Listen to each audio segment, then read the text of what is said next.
Planning Board Chair, Pillar Nonprofit Network. Right. I was told by Jason to stand here so that I can kind of look this way and this way, so I'll go back and forth and kind of scan the group that way. Well, I'm delighted that I was asked to do this.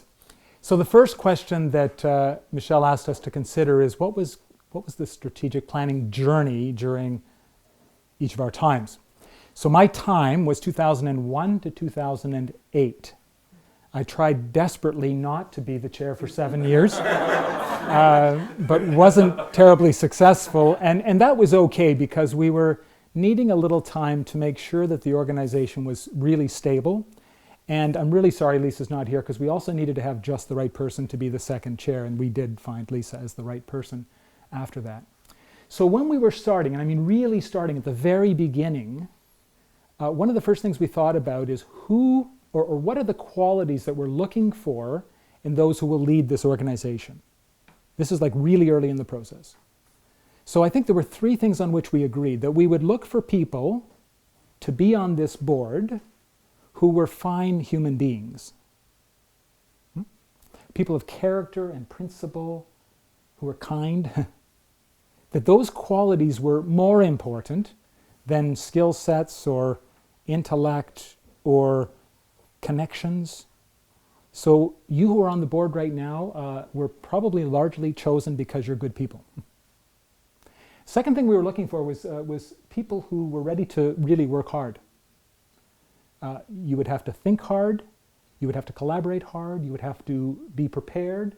This was not a board where you would attend 1 meeting a month and put it on your resume. Third quality we were looking for was for people who were committed to the dream and really believed that the dream could become a reality. So we now decided that the people we were looking for were hardworking, fine human beings who were committed to the dream, but then we needed to really talk about and come to some consensus about that dream. We couldn't do strategic planning, the how we're going to get to the end point, until we were clear about where we were going. So this was really cool because in the beginning we didn't have a board. We didn't have an executive director. We just had meetings. When anybody who wanted to come could come, right? So we just had one meeting after another, and anybody from the community could come and talk about their dream. But what could this organization be? What could we do? So I don't think we ever wrote it down. I'm not sure it was ever really formalized, but I would say that we came to some real consensus on 5 vision points. One, that through this new emerging organization, the nonprofit sector would be really understood as an equal with the private and public sectors in terms of shaping the community. 2, that any future endeavor, any moving towards the future in a significant way in our community, that the nonprofit sector would be at the table. And further, that this organization we eventually called Pillar would be a catalyst to ensure that the 3 sectors were always working together for the common good in the community. 3, because media is so significant, at that time more conventional media, subsequently social media, we believe that an important vision point was that media would assist us in making sure that the stories were told and that the significant contributions of the nonprofit sector were relayed. The 4th vision point was that this organization, which eventually came to be called Pillar, would increase the visibility and the credibility and the capacity of the nonprofit sector, and that it would support and, as necessary, challenge low-functioning nonprofits to raise the bar. And the final thing on which I think we agreed in terms of our vision was that Pillar would never forget the people at the margins, the people on the periphery, the ones who were forgotten and who were not included in our community. And that again, we would be a kind of catalyst to make sure that we would remember the poor, the refugees, the newcomers, anybody who was discriminated against, and challenge our partners in the other sectors to ensure that we were all thinking about and remembering how to bring those on the outside to the inside. Second question, the other two questions get much shorter. The second question, any strategic milestone that was met during my time. We did a lot of cool things in those first years. We were part of, kind of doing some volunteer matching. We developed the innovation awards. The professional development opportunities started really emerging.